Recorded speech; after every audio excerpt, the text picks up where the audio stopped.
आइसले कपाल कोर्नु न अचम्मको कुरा हाम्रो यता कोकुको कपाल चाहिँ एकदमै दामी रहेछ सिल्की हैन मुलायम अनि के भन्छ लामो मोटो अन्त कपाल पनि भर्खरै फुलेको भन्छ कलरहरु गर्नु भएको छैन तपाईले यहाँ त भर्खर फुल्दैछ अरे अलि यतिको हो अन्त तपाईले चाहिँ के पो युज गर्नुहुन्छ भन्नुभयो स्याम्पू युज गर्नु हुँदैन अन्त साबुन त्यो पनि भेस्टिजको नुहाउँदा र उयो गर्दा अन्त अचम्म आज मलाई अचम्म लाग्यो त्यो चाहिँ के हो भन्दा चाहिँ क्याङ्गे चाहिँ चलाउनु हुँदैन अरे तर त्यो झाडुले चाहिँ कपाल गर्नु हुँदो रहेछ हो यसको यो पहिल्यैदेखि तपाईले झाडु भन्दैन ए के भन्छ ठाक्रो भन्छ ठाक्रो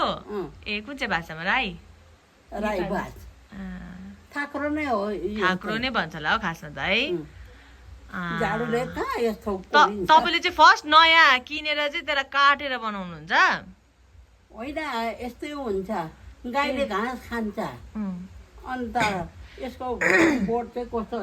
अम्लिसो जस्तो त्यस्तो हुन्छ अन्त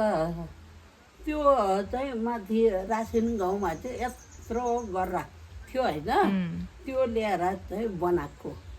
ए तपाईँ कति वर्ष पुग्नुभयो भनिदिनुहोस् न 73 कति राम्री छ नि त उहाँको अहिलेसम्म चस्मा पनि लाउनु पर्दैन हो कान पनि सुन्छ कान पनि एकदम हामी पो ठुलो ठुलो स्वरले बोल्नु पर्छ अन्त मात्रै सुन्छ तर अहिले यहाँ हेर्नुहोस् त बोजूहरू आमा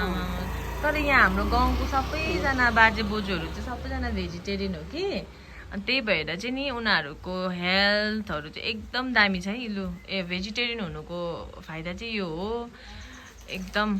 बुढो त 73 भन्नुभयो है 73 पुगेर पनि उहाँको आँखा पनि ठिकै छ कपाल पनि ठिकै छ कान पनि ठिकै छ रोग भन्ने एउटा छैन टचुट नहोस् पनि रोग भन्ने चाहिँ के छ भन्दा